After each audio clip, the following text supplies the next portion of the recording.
안녕하세요. 저는 나이지리아의 이보적 문화를 소개하려고 이 자리에 섰습니다. 제 이름은 켄위니입니다. 오늘은 피리 불러온 소녀라는 이야기를 들려드리겠습니다. 끝까지 함께 해주시면 감사하겠습니다.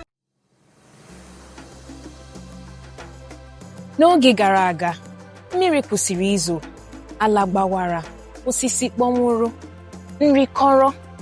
N'otu obere obodo, nwata nwaanyị aha ya bụ Ada. O lere anya ka nne ya na-esi nri, mana o nweghị ihe dị n'ime ite. Nwoke na nwaanyị, okenye na nwata, ha niile chere ka mmiri bịa. Ha kpere ekpere, chụọ àjà, mana mmiri ezoghị. Ihe a gbawojuru Ada anya, o wee sị, m ga-eje chọta mmiri. Ha niile chịrị ọchị. Nwata nwaanyị, gịnị ka ị mara? Ada siri ọnwụ, buru ite ụrọ ya banye n'ime ọfịa.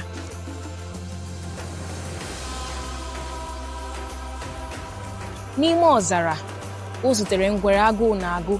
Ngwere sị ya, biko nyere m aka. Ada wee nyebiri ya ji. Ngwere sị ya, daalụ, ihe ọma ga-abịara gị.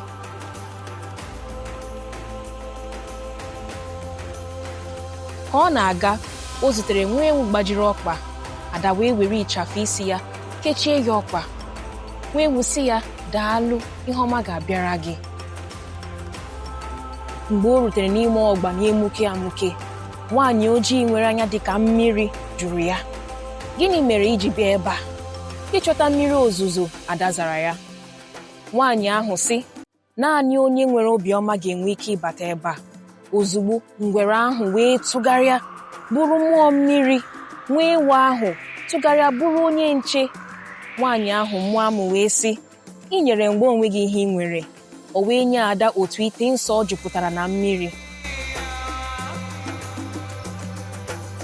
Mgbe Ada rutere n'ụlọ, o buritere ite ahụ elu. Eluigwe jiri kpụrụkpụrụ gbakọrọ. Egbe eluigwe dara gbụgba gbụgba. Mmiri malitere izo.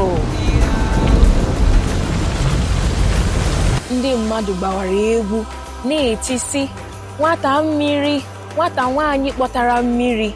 Ma ruo ụbọchị taa, mgbe ọbụla urukpuru gbakọrọ, ha niile na-echeta Ada, nwata nwaanyị nwere obiọma. Daalụ maka ikiri.